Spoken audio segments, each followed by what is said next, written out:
Alright, I want to talk about is drug addiction a disease or is drug addiction a choice?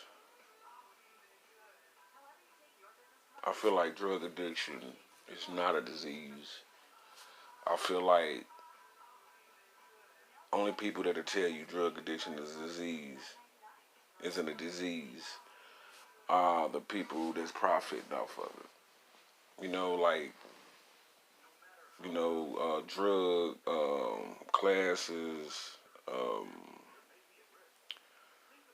basically the government, doctors. Um, it's a plethora of people that's saying drug addiction is a disease, but that's only because they profit off of it. Okay, I want to tell you a little bit about my struggle with addictions, and shit, it started a long time ago. It started back in probably 97, 98. I think 99 is a little more accurate. I was young. Um,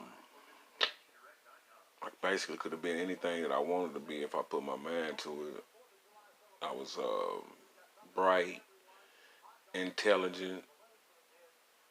I felt that I can get any job that I wanted, even though I sold drugs. You know what I'm saying?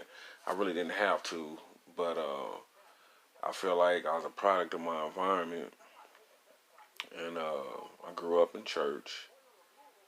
I went to an all-black Catholic school, first to eighth grade, and when I was younger, when I was probably 5 and 6, I got fond memories of going to church with my grandmother, which she went to a holiness church. So basically, I grew up in church. I got to see the the, the aspect from both sides as far as being Catholic and being Baptist, because my mom was Baptist and my grandmother was holiness. So you know, I didn't know it was a difference between religion. I just thought it was all church. You know, and in my eyes, the pastor could do no wrong. You know, and so when I graduated from high school, we're gonna start right there. I graduated from high school. I was a pretty good football player, and I didn't get any scholarship offers. To this day, I don't know why, because I was pretty damn good.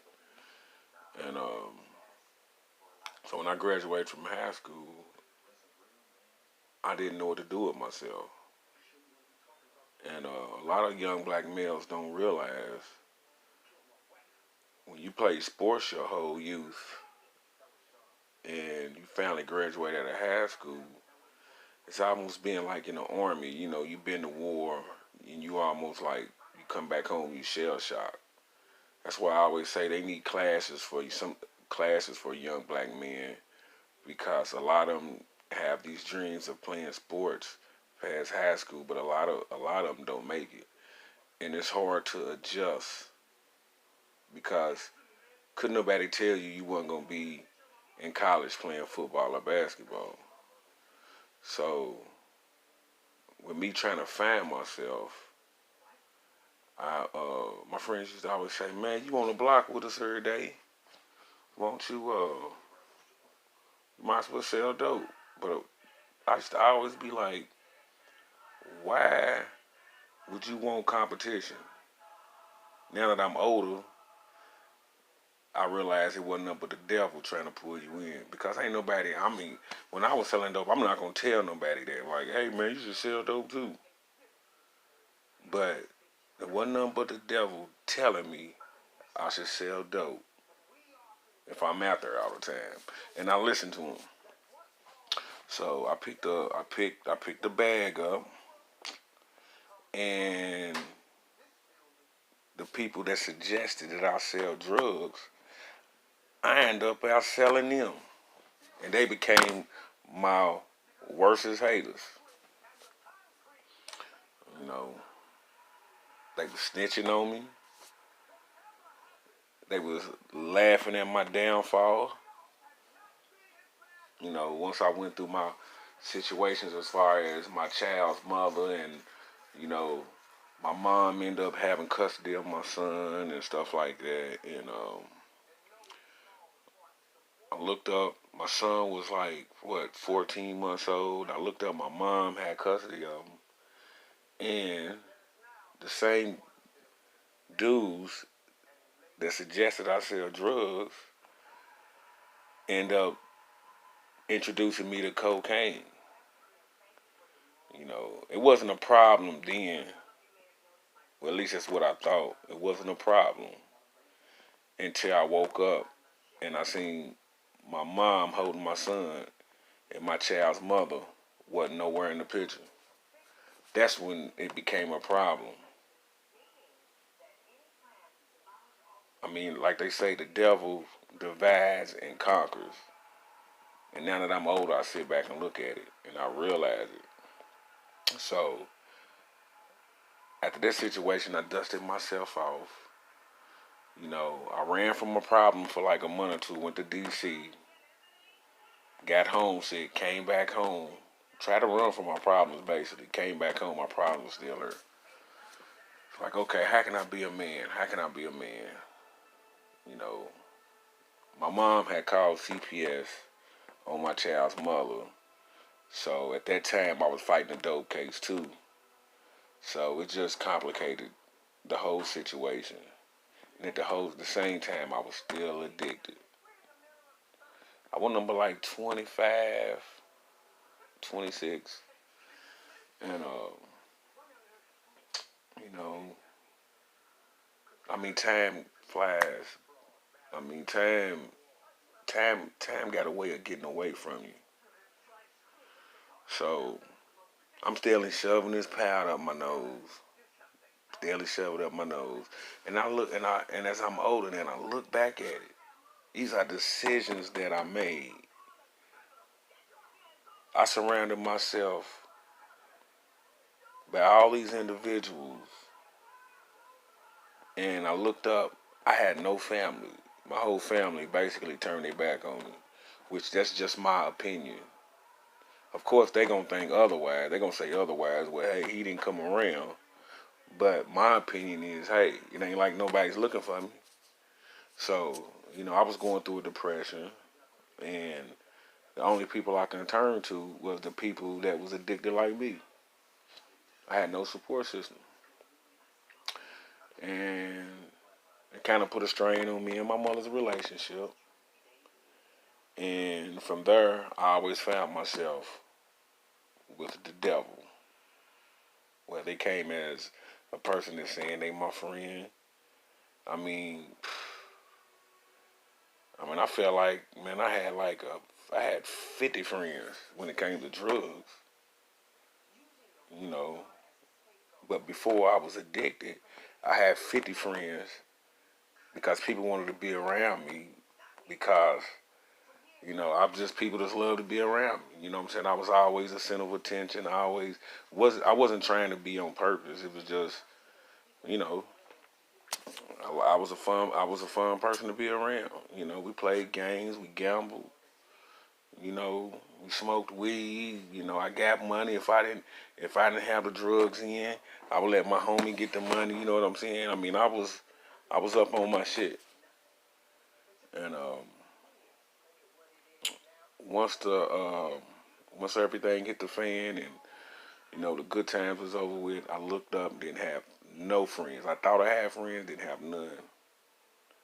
But the devil surrounded me with a whole bunch of people that I thought was my friends, and I couldn't get away from them. And I only think I was trying to, because I had this illusion like, well, okay, well the streets are my friends.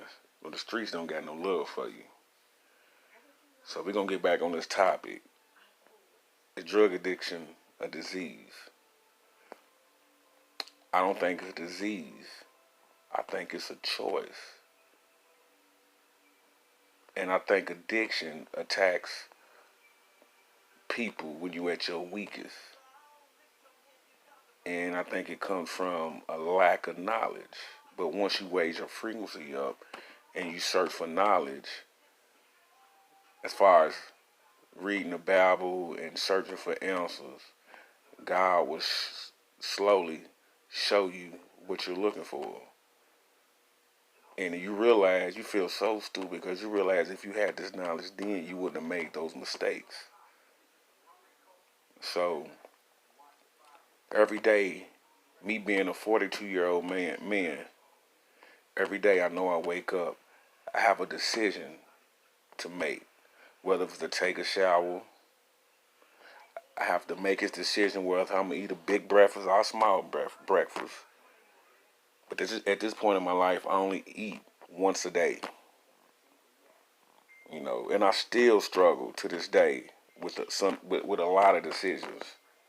But I try to limit my mistakes. That's the thing.